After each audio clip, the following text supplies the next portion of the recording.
Norrland is one of the three lands of Sweden, landsdelar, the northern part, consisting of 9 provinces.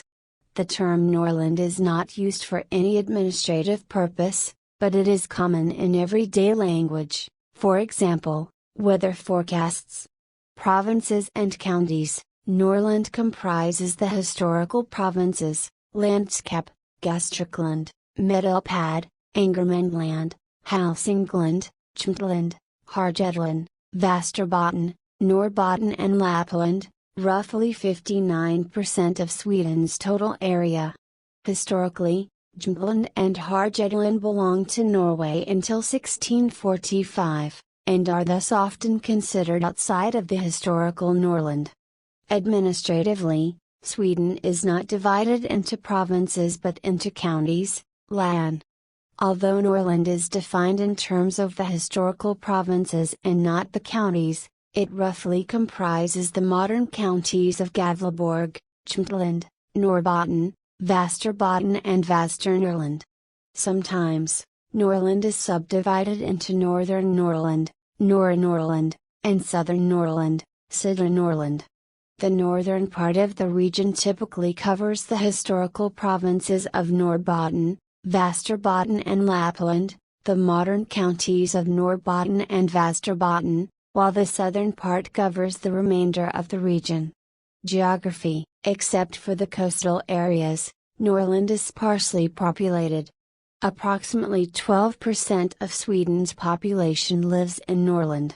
Unlike the much more densely populated Svealand and Gotland, which are better known for big cities, Stockholm, Gothenburg, Malmö, with landmarks and tourist attractions, Norrland is known for its nature, white forests, large rivers and untouched wilderness. Most inhabitants live in rural areas and small villages, and in cities along the coast. Towards the end of the 20th century there was a noticeable increase of the population in Norrland, mainly from people moving from bigger cities. The largest cities in Norrland, from north to south, are Luleå, Skellefteå, Umeå, Östersund, Sundsvall and Gävle. With the exception of Östersund, all these cities are located near the coast. During the Industrial Revolution, which reached Sweden in the mid-19th century, Norrland became the source for the important wood and pulp industry.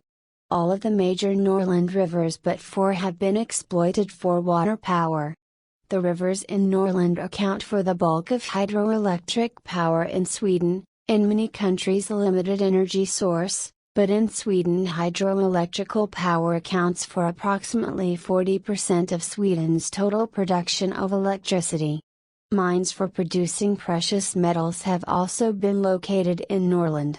In older history, the administration in Stockholm viewed Norrland pretty much as a colony consisting of natural resources to be exploited.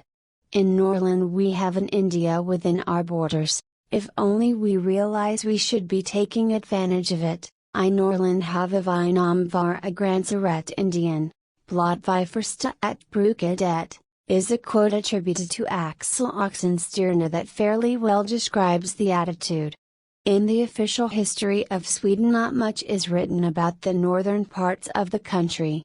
Kebnekaise, Sweden's tallest mountain at 2,111 meters, 6,926 feet, is located in Lappland in the north of Norrland. Norrland has a highly variable climate depending on altitude, latitude and distance to water.